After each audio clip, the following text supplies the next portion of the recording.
नमस्कार, स्वागत है दोस्तों। आज के मुख्य समाचारों में आपके अपने YouTube चैनल पर पहुंचाएंगे हरियाणा विधानसभा चुनाव प्रचार थमा। वहीं अब यहां पर दोस्तों मतदाताओं की बारी जानेंगे। हरियाणा चुनाव को लेकर कांग्रेस ने किस प्रकार से बढ़त बनाई हुई है और अन्य दल कहां पर है, बीजेपी की स्थिति क्या कुछ है दोस्तों, इस वीडियो में जानेंगे। जो ताजा बड़ी खबरें आ रही हैं उनमें दोस्तों जानेंगे राहुल गांधी का अब महाराष्ट्र दौरा शुरू होने वाला। चुनाव प्रचार अभियान की शुरुआत महाराष्ट्र में करेंगे राहुल गांधी। एलओपी राहुल गांधी आज और कल मौजूद रहेंगे महाराष्ट्र में।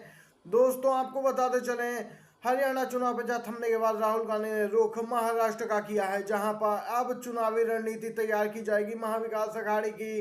तो दूसरी तरफ महायुति में घमासान मचा हुआ है। महायुति में सीट बंटवारे को लेकर लगातार मंथन चल रहा, लेकिन बात नहीं बन रही है।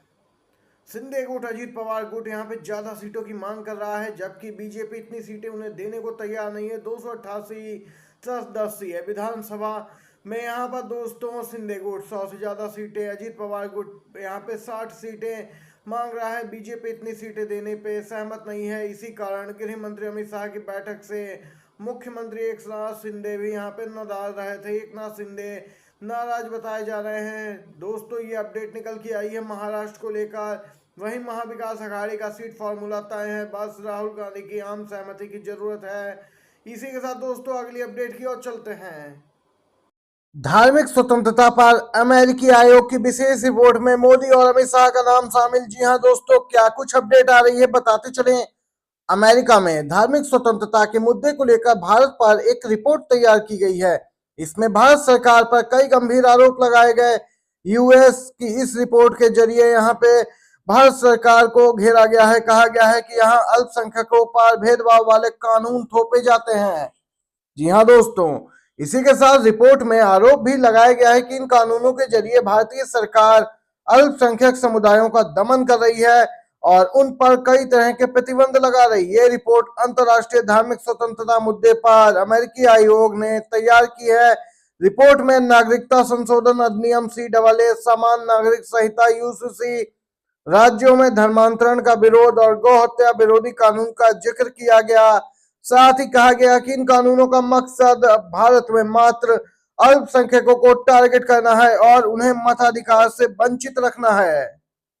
रिपोर्ट में आगे दोस्तों क्या कुछ लिखा गया है। भारत में धार्मिक स्वतंत्रता की स्थिति 2024 में लगातार बदतर होती जा रही है। खासकर देश में राष्ट्रीय चुनाव होने से पहले और तुरंत बाद के महीनों में लोगों को मारा गया, पीटा गया और लीचिंग की गई। धार्मिक नेताओं को मनमाने ढंग से गिरफ्तार किया गया, घरों और पूजा स्थलों को ध्वस्त कर दिया गया। ये घटनाएं धार्मिक स्वतंत्रता का गंभीर उल्लंघन है। रिपोर्ट में आगे कहा गया कि भारत सरकार यानी कि दोस्तों मोदी सरकार धर्मांतरण विरोधी कानून, गौ हत्या और आतंकवाद विरोधी जैसे कानून लागू करके धार्मिक समुदायों का दमन कर रही है। दोस्तों आपको बताते चलें, इसी के साथ अंतरराष्ट्रीय अहिंसा दिवस यानी 2 अक्टूबर को जारी अपडेट में आयोग ने पीएम मोदी, केंद्रीय गृह मंत्री अमित शाह और महाराष्ट्र के 2 बीजेपी विधायक नीतीश राणे और गीता जैन और तेलंगाना के एक विधायक टी राजा सिंह पर मुसलमानों के खिलाफ हेट स्पीच के आरोप भी लगाए हैं। यहाँ पर दोस्तों ये ताजा अपडेट निकल के आई है।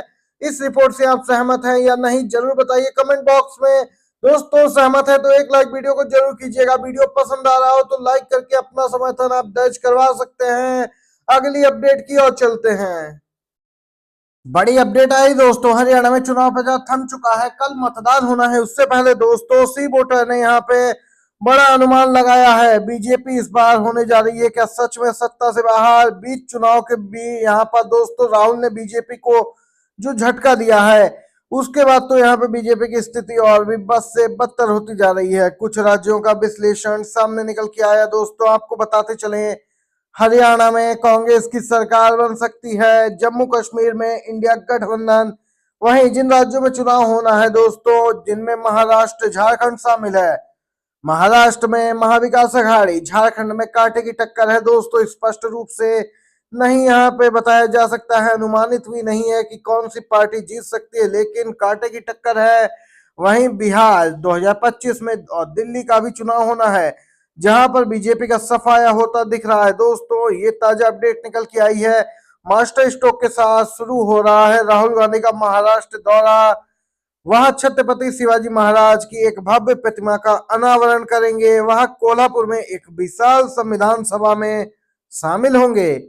महाराष्ट्र राहुल गांधी की सुनामी के लिए तैयार है। दोस्तों, राहुल गांधी यहाँ पे प्रचार करने महाराष्ट्र में मौजूद रहेंगे 2 दिन के लिए। दोस्तों, इसी दौरान यहाँ पे तमाम कार्यक्रमों में राहुल गांधी शिरकत करेंगे।